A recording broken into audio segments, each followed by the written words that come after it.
Guys, look at how this Shea pudding transformed my hair. Look at how my hair is looking so healthy, my curls are popping, and my hair is so soft and moisturized. I made it using just shea seed and shea butter. This camera is not even doing justice to how my hair looks right now. It came out so beautiful and it did not flake after it dries up. So if you're looking for a natural gel that will moisturize your hair and keep your curls popping without flaking, this video is for you. Watch this video till the end because I'm going to be showing you how I made it and also explain how to use it and how to preserve it from going bad on time. This serves as a detangler, as a moisturizer, and also as a hair gel. I'm going to explain the different ways to use it for different purposes in this video.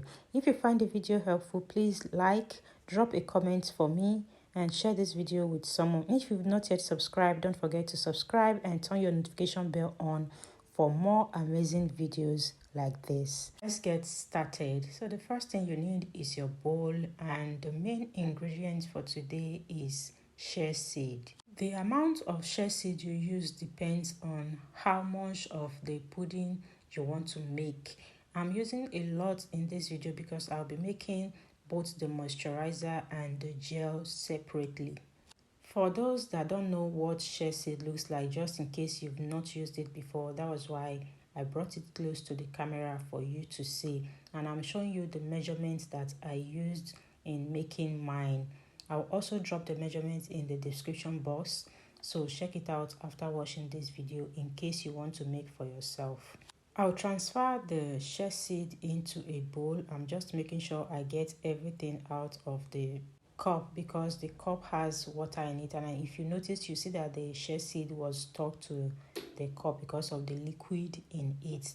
Shea seed is packed loaded with a lot of benefit for hair growth and scalp health. I'm going to be listing out some of them shortly, but now I'm going to explain what I'm doing. So after measuring out the amount I want to use, I will add 200 ml of water. After adding the water, I'm going to cover it up and leave it to sit for about 10, 12 to 15 minutes. The beautiful thing about getting out gel from shea seed is that you don't have to use hot water, you don't have to boil it before you get it out. Of course, you can decide to use hot water or boil it, but this method is just perfect. Just look at it after 10 minutes. This is what it looks like. You can see that it's already slimy. You can even squeeze it a little for a few minutes and then use a cheesecloth or a sock to squeeze out the gel. But with that method, you will not get out a lot of gel from it, and it will not be as potent as the method I'm about to show you now. I'm going to set this aside and bring my blender. I will transfer the shea seed into the blender. I'm blending it with the water I used to soak it before. I'll make sure I scoop everything out because no wasting of product here. I'll scoop it out, transfer to the blender, and then I'm going to add just little water to it to make it loose. I don't want it to be too thick. If it is too thick, it will be very difficult for me to strain with my cheesecloth. In the process of blending, make sure you are not blending it too smooth. You don't need it to be too smooth. Just blend for few minutes. You just blend and pause, because you don't want it to be too smooth. If it is too smooth, the gel will be too light. Maybe next time I will record that part and show you how I did it because I couldn't record it for this video. Next thing is to strain using my cheesecloth. You can strain using a cheesecloth, wig cap, socks, or a t-shirt, an old t-shirt that you're no longer using. But make sure whatsoever you are using is tight enough so that the shea seed will not get into your gel. I really love using this cheesecloth a lot if I want to make things like this, because if I strain it once, it comes out perfect. I don't have to repeat the process again. You'll see what I'm talking about in this video.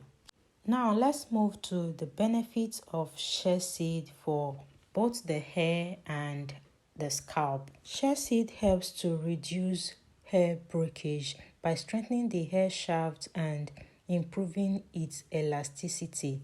It helps to minimize breakage, which can lead to longer looking hair over time. If your hair is not breaking, you will definitely retain length and your hair becomes longer. It stimulates hair follicles growth. It promotes healthy scalp. It strengthens the hair and it also moisturizes and conditions the hair. It contains other amazing benefits which you can check out later on after watching this video before you use it. In the process of straining, you have to be patient with it because it takes all the time. In making this is the one that is going to consume a lot of time. After straining, see how it looks. You can see how clean and neat my gel is looking. I'm going to set that aside and then bring in another bowl.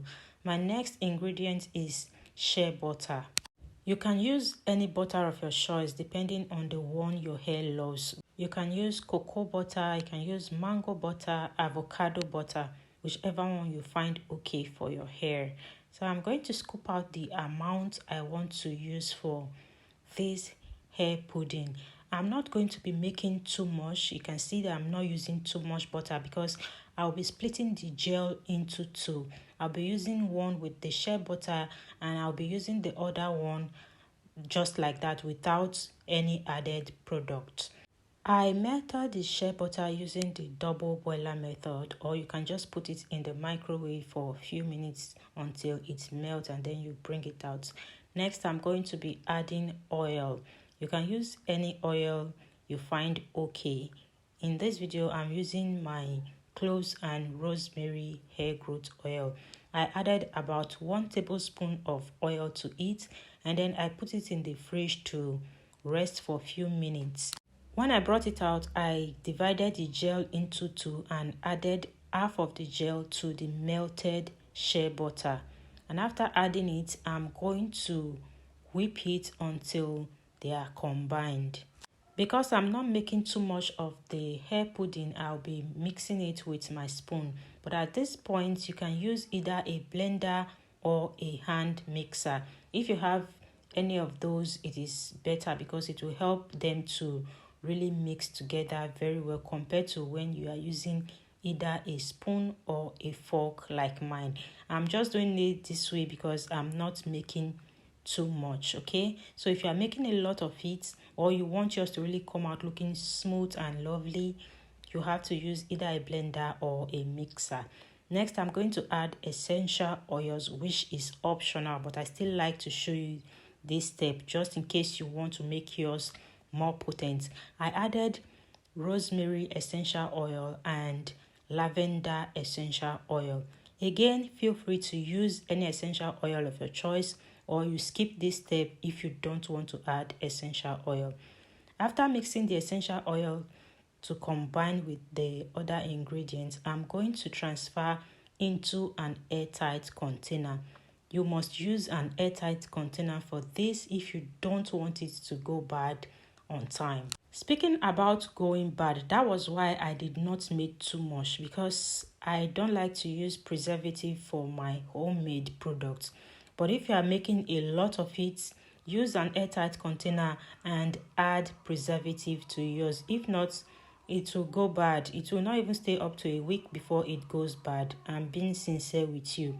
You have to use the preservative if you are going to be keeping it for more than 8 days. 7 to 8 days, it will start going bad depending on the condition of your weather. Though if you are living in a very cold place, it might stay up to 2 weeks. But if you are living in a hot place, it will not stay up to 2 weeks. So maximum, just keep it for like 7 days and throw the rest away if you're not adding a preservative.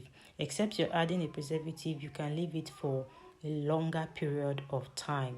The first time I made it, I kept it in the fridge and it stayed for up to 3 weeks. Yes, I preserved it in the fridge, but I did not like the way it was looking when I brought it out and started using it. So I don't advise keeping it in the fridge, but you can just give it a try to see if it will work differently for you compared to how it worked for me. But this is my experience. Before I applied this on my hair, I hydrated my hair with one of my homemade hair teas. You can use water or any leave-in spray of your choice. You just apply from the root to the tips of your hair and use your fingers to gently detangle to spread the product all over your hair. I'm not detangling my hair too much because my hair is due for wash day and I don't want to detangle now and detangle again during my wash day. And it is because of my wash day that I divided the gel into two. The other one, I'll be using it as a detangler before I wash my hair. I'll be using it as a pre-poo. That was why I said you can use this as a pre-poo and also as a leave-in. After applying it on my hair, this is how it came out looking. This camera was not really doing justice to my hair at all. After applying it on my hair, I just left it to dry for a few minutes and then used a dryer to finally dry it up completely, and my curls were popping. My hair was looking really beautiful. Thank you so much guys for watching. If you find the video helpful, don't forget to like, drop a comment for me. Please share this video with someone, and if you have used Shea seed before, anyhow you have used it, let us know in the comment section how it worked for you. Thank you so much guys for watching. See you in my next one. Bye.